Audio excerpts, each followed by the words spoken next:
মন্ত্রী বহরক নরেন্দ্র মোদী চেংসাউই রেখা সুস্থ নারী সক্ষম নারী সামংবতাং আবনো রোকসাউই তিনি সেপ্টেম্বর তালনি চিসনে সালমারি স্রাংসল মহানপুর সিএসসি শাখাম নগ বেমার বেমুক মানজাকনাই রগ্ন নায়িকা মন্ত্রী রতনলাল নাথ লগিও তঙ্গ বিজেপি হাস্টিকাসকো এমপি রাজীব ভট্টাচার্য খবৈ কবনি আদংর মহানপুর সিএসসি শাখাম নগ বেমার বেমুক মানজাকনাই রগ্ন চামং রগব ইয়াফরিখা মন্ত্রী রতনলাল নাথ এমপি রাজীব ভট্টাচার্য অন্যান্য অতিথিবর্গ সুধী সজ্জন মন্ডলী,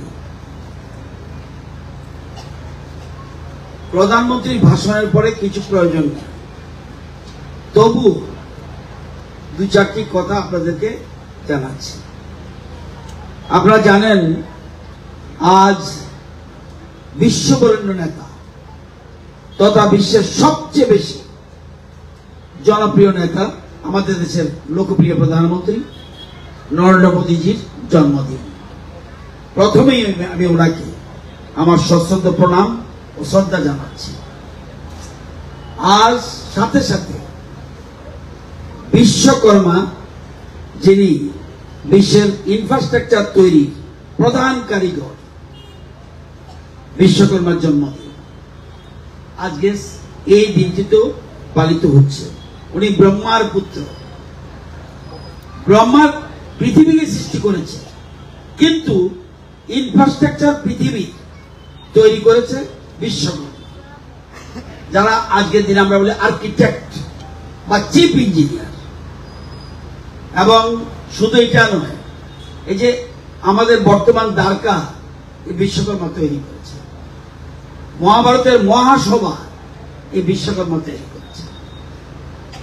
এই যে আমরা স্বর্গের কথা বলি, স্বর্গ তৈরি করেছে বিশ্বকর্মা। মানে এই জন্যই এমন একটা দিন, প্রধানমন্ত্রীর জন্মদিন, বিশ্বকর্মারও জন্মদিন।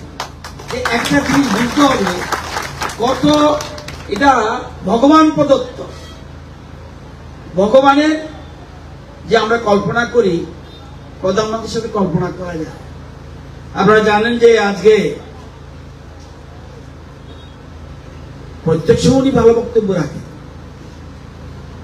আজকে বক্তব্য রাখতে গিয়ে উনি ভাবুক হয়ে পড়েছেন এবং উনি বলছেন, আমি মা বোনদের কাছে একটা জিনিস চাইব, আপনাকে দেবেন? বলে চোখের কোণে কিন্তু জল এসেছে। কেউ যদি সঠিকভাবে দেখে থাকেন, উনি বলতে চাচ্ছেন আপনাদের কাছে একটা জিনিস চাই, যে মা বোনেরা আপনারা শুধু সারাদিন রাত্র পরিবার পরিবার পরিবার নিয়ে থাকেন, নিজের কথা কেউ চিন্তা করেন না। মা বোনদের উদ্দেশ্যে বলছে, আমি চাইব আজকে যে প্রকল্প আমরা শুরু করলাম, নতুন প্রকল্প, যেটা শিবির, আমাদের রাজ্য শিবির হবে 7,000।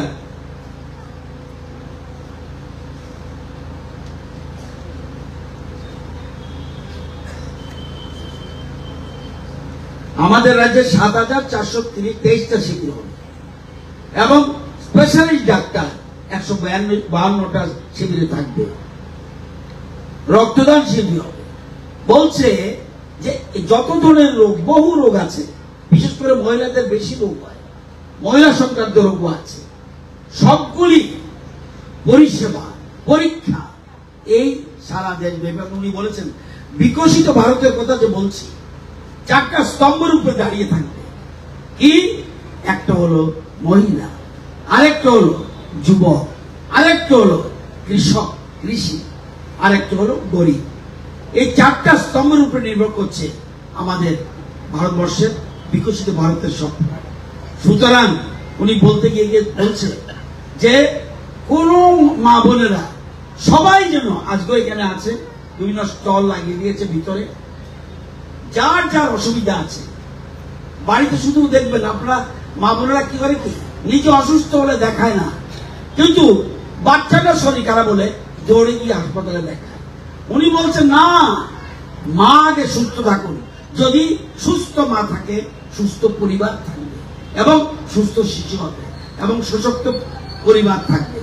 এই জিনিসটা সামনে রেখেছে।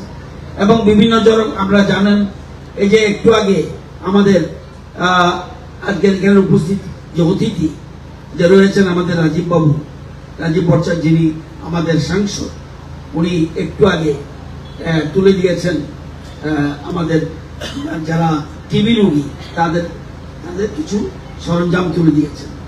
বলছে উচ্চ রক্তচাপ, ডায়াবেটিস, মুখের ক্যান্সার, স্তন ক্যান্সার, জরায়ুর ক্যান্সার প্রায় সবে থাকে মহিলাদের, এবং এসব জিনিসের জন্য যত কিছু আছে, এনিমিয়া বলুন, সিকেল সেল বলতে বিশেষ করে উপজাতি এলাকার মহিলাদের মধ্যে হয়, এগুলির জন্য চেক আপ, কাউন্সিলিং এবং এমসিডি কার্ড বিতরণ, টিকাদান, মেনস্ট্রুয়াল হাইজিন আপনারা জানেন।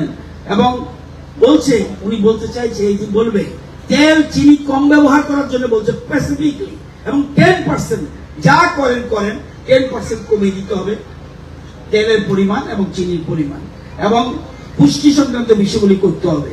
আপনারা জানেন আমাদের রাজ্যে উনি প্রধানমন্ত্রী আবাস যোজনার কথা বলছে, আমাদের রাজ্যে তো আরো বেশি।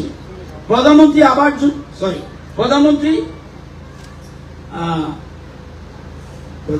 দেখি ওই যে স্বাস্থ্য পরিষেবা আয়ুষ্মান কার্ড, প্রধানমন্ত্রী আয়ুষ্মান কার্ড, সেটা ছাড়াও আমাদের রাজ্যে আমরা করেছি মুখ্যমন্ত্রী আরোগ্য যোজনা।